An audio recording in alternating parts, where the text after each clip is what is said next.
Hello, everyone.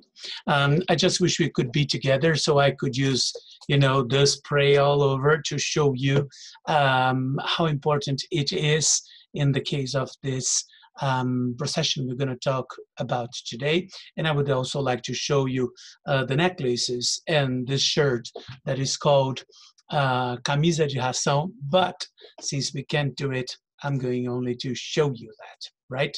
Well, my presentation is called The Costumes of the Afoxé Filhos de Gandhy, and I am Fausto Viana. I am a set and costume design teacher at the Universidade de São Paulo, and I teach at the Escola de Comunicações e Artes, and I also thank my sponsor, FAPESP.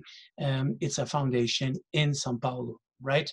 Before we go straight to the point, I have to give you a few concepts and explanations. So this is a candomblé meeting, right? Candomblé means dance in honor of the gods, and it's a religion. Some people say it's a system of beliefs that combines elements from African cultures, including Yoruba, Bantu, and Fon. They got to Brazil in the 19th century, and since then they have developed a lot.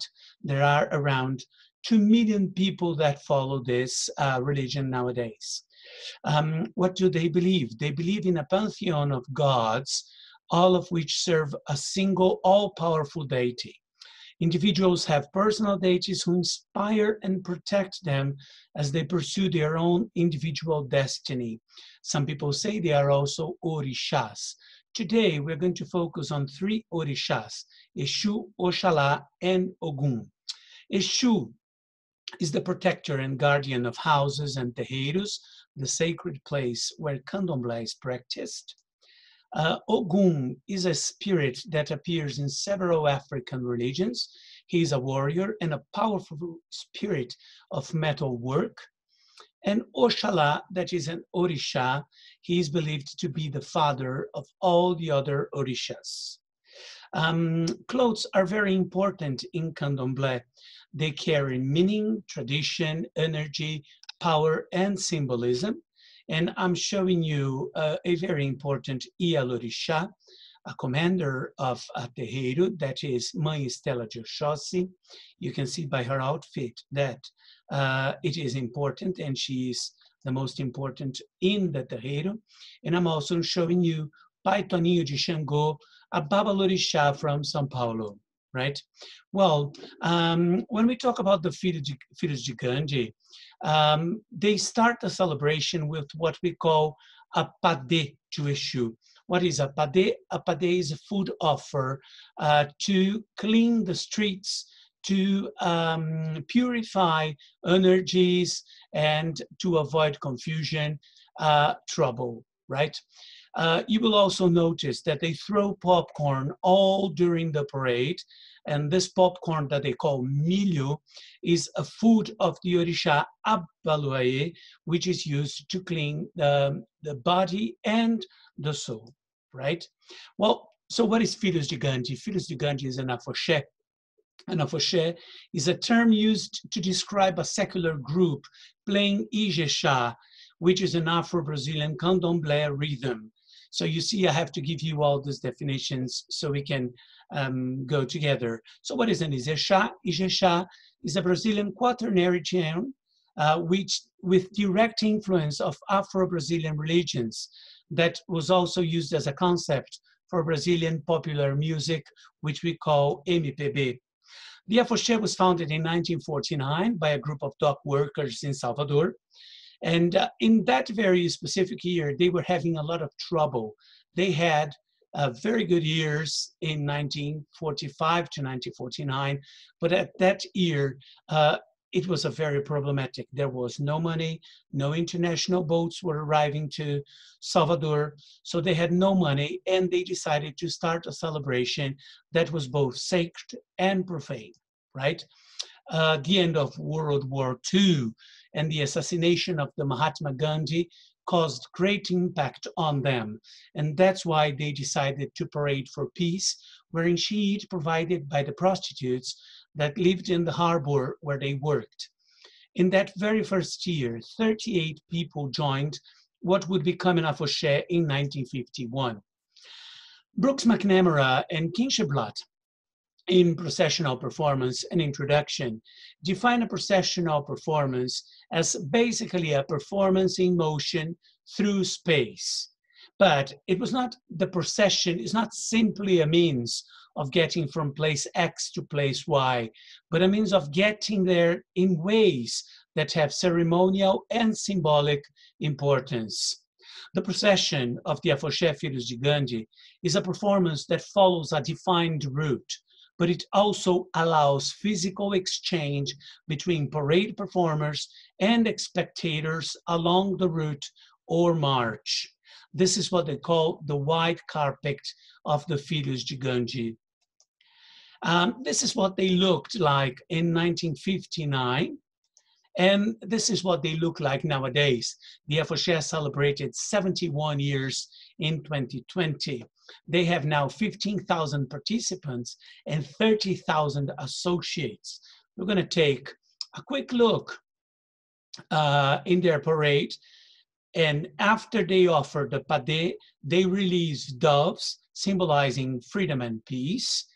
And you will notice that they have, during the parade, a camel representing resistance. There's always a child on it.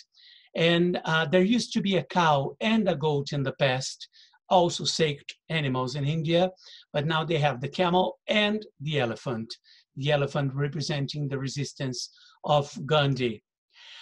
You will see that this man, this picture taken in 1987, shows Raimundo Queiroz representing the Mahatma Gandhi.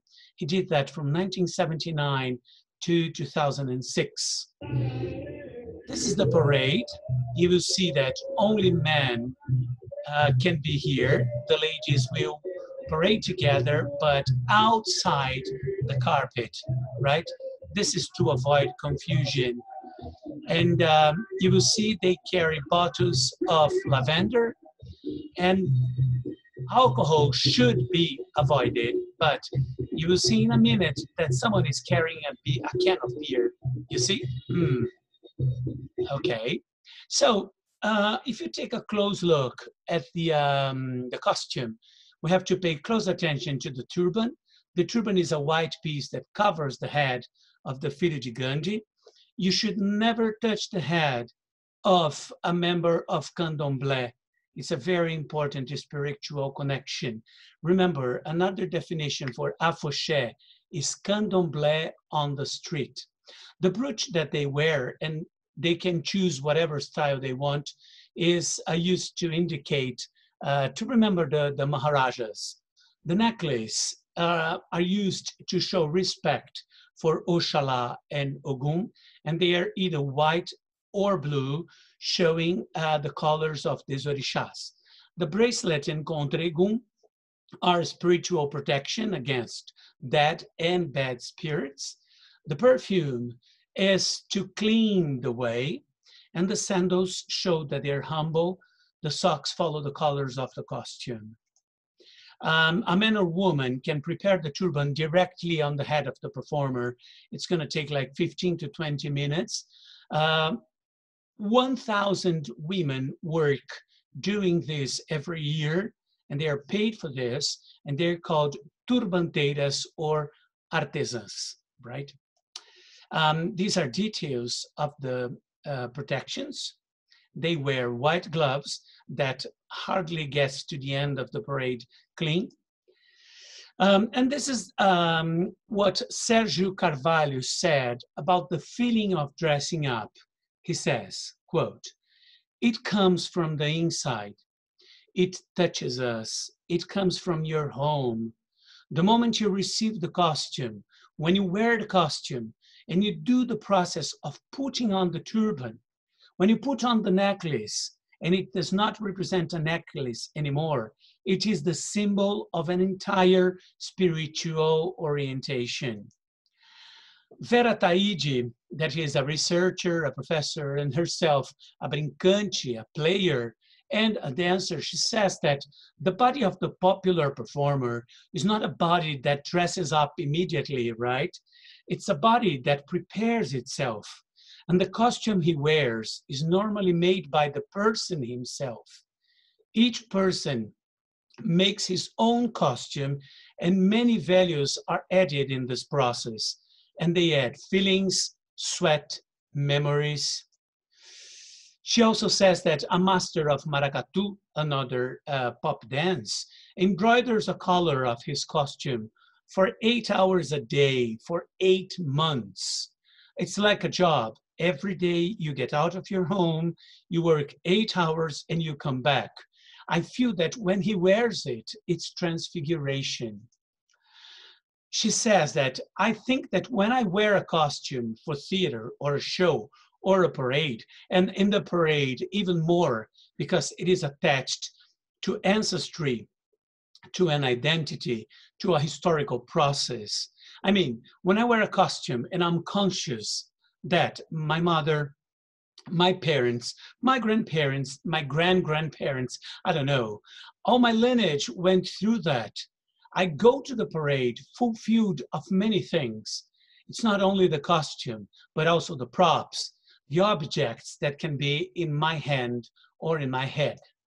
So, a question to close this presentation. Can we think of the agency of a costume as something that starts even before the costume is developed?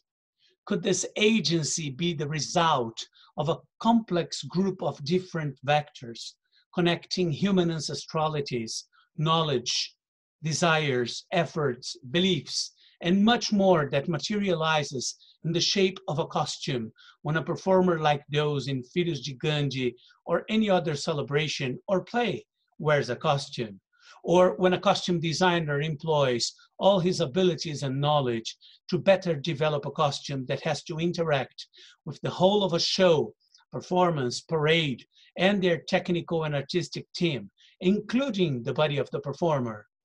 Is costume a composition of material and immaterial values that we so often see considered as simple piece of clothing? Thank you. So I'm Fausto Viana. This is my email, and please feel free to contact me if you want to share ideas and opinions. Bye-bye.